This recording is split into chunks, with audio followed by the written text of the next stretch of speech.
Good morning বন্ধুরা। আমি আজকে আম পেয়েছি, এই শীতের দুপুরে আম পেয়েছি। আমি চাটনি করে খাওয়াবো। টমেটোর চাটনি তো এখন আমরা সবাই খাচ্ছি, কিন্তু আম তো এখনো পাইনি। আজকে যখন আম পেয়েছি, এই সুযোগ তো হাতছাড়া করা যাবে না। আজ আমের চাটনি করে খাওয়াবো সবাইকে। আমগুলো বন্ধুরা কেটে নিয়েছি, তেল গরম হয়ে গেছে বন্ধুরা।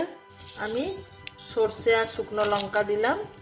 আমাদের গাছে তো এখনো আম মুকুল এসছে, দেখিয়েছি তো বন্ধুরা আমার গাছের আমের মুকুল। এবার আমগুলো দিয়ে দিচ্ছি।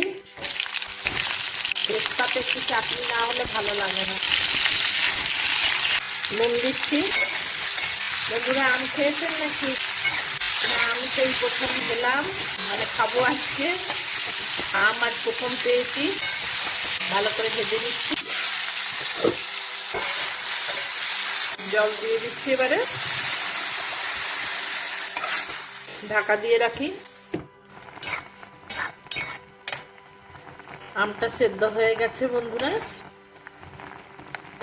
কচি আম কিন্তু। করে চিনি দিয়ে দিচ্ছি।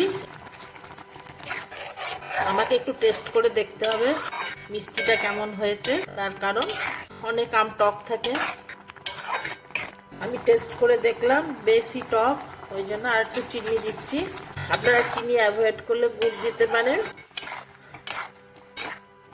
তাও যদি না চলে তাহলে সুগার ফ্রি দিয়ে খেতে পারেন। হয়ে গেল আমার আমের চাটনি বন্ধুরা। লাইক শেয়ার কমেন্ট করতে হবে। হলোই বা চাটনি, তাই না? চাটনি তো খুব মিষ্টি করে। আচ্ছা, নতুন বন্ধুরা আমাকে যারা এখনো সাবস্ক্রাইব করেননি, সাবস্ক্রাইব করে নেবেন। ঠিক আছে বন্ধুরা, অসংখ্য ধন্যবাদ আমার সঙ্গে এতক্ষণ আমের চাটনি দেখার জন্য।